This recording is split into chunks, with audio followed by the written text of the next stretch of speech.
Hello and welcome to A Spot of Positivity. My name is Rosalie. This is Thought Spot Thursday. Welcome here, and if you like it, please click like and subscribe. Love to have you join me.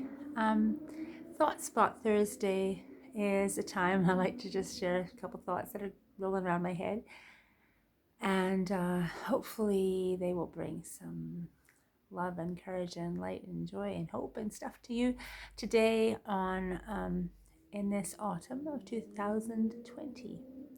So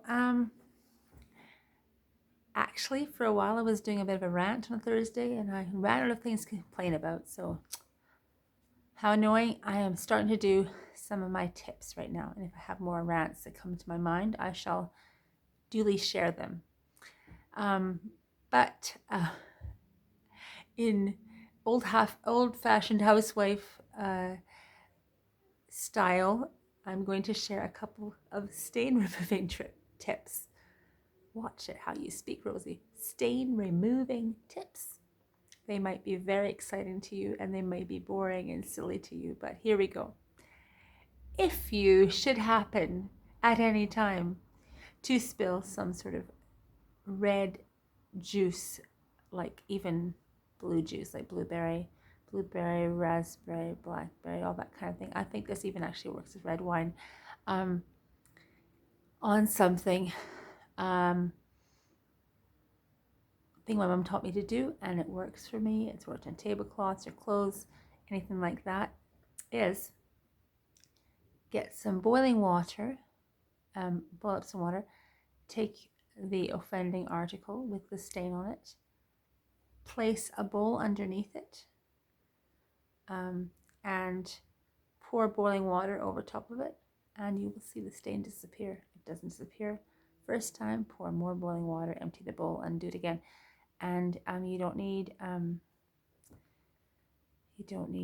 soap or anything. That should work. It should do it. I mean, if that doesn't come out, you can try a bit of dish soap or something like that and try it again, but this works very well for me. Thought you would enjoy that little tip in case you have food that is red like fruit and you have this happen. It does really work, and it saves you scrubbing things off. And some people do it with cold water. No, boiling hot water for red juice, and it works. Okay, I do hope you enjoyed that. Now I'm going to just share something that came to my mind today, and I love being off the cuff with this. This makes me very happy. I hope it makes you happy too.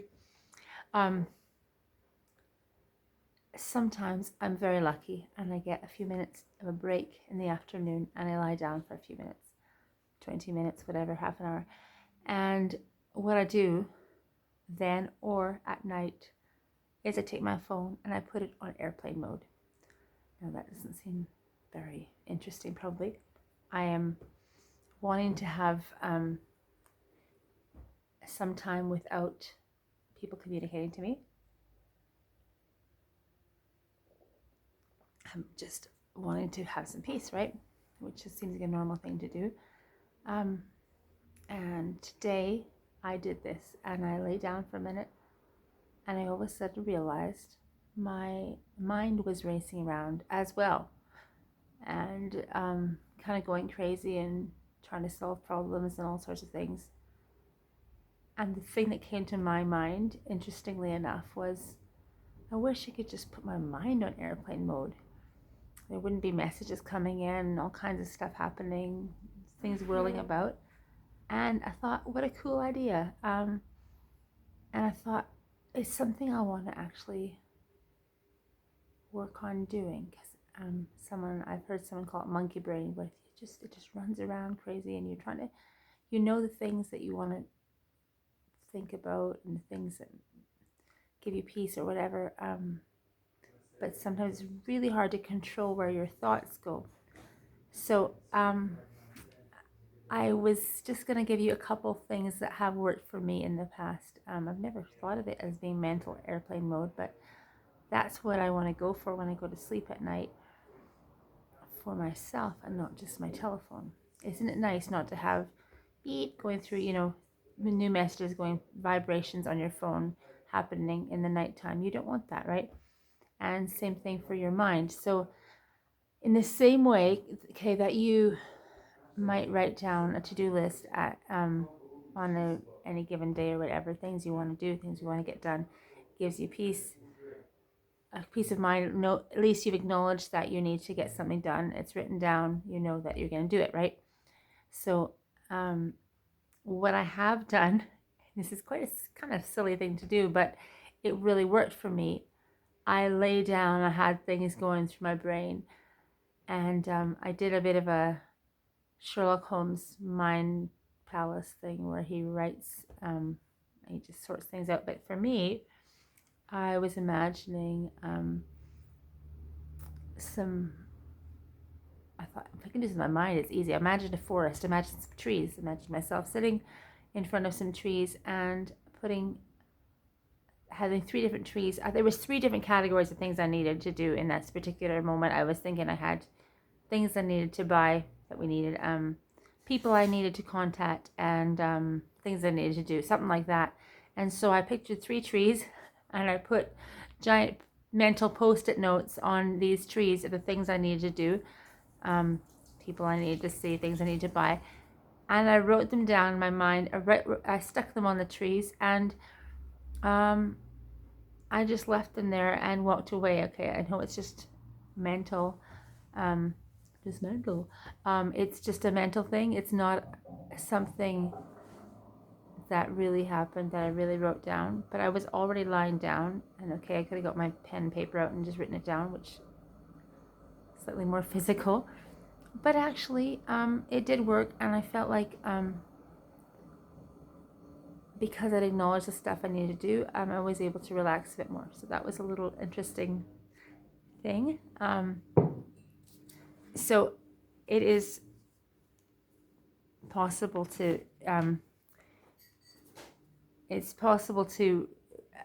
relax a bit more if you've acknowledged things, if you've put them down. And actually, imagination is a really powerful tool. We all know that, but it's not just for kids.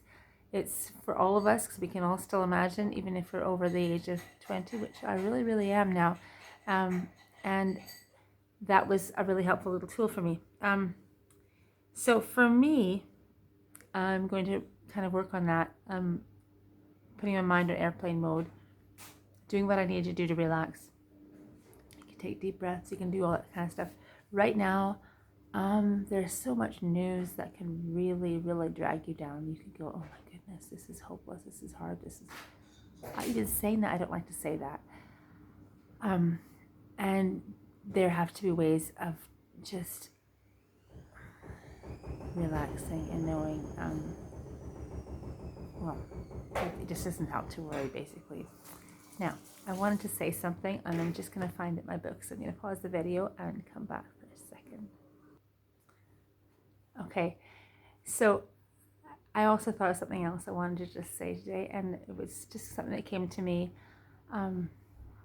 from one of the Narnia books. This is from C.S. Lewis, The Voyage of the Dawn Treader, and I'm just going to read a couple paragraphs from there. I read this since I was a kid and lots of times, so the characters in this book are just sailing past this place called the Dark Island, and it feels really hopeless. And Lucy, who is my favorite character, says this, and it's all leading up to these 2 words that I really, really like. So bear with me, just a couple paragraphs here. So they're feeling kind of hopeless, and she's thinking about the lion in these books. Is a lion who's quite a hero.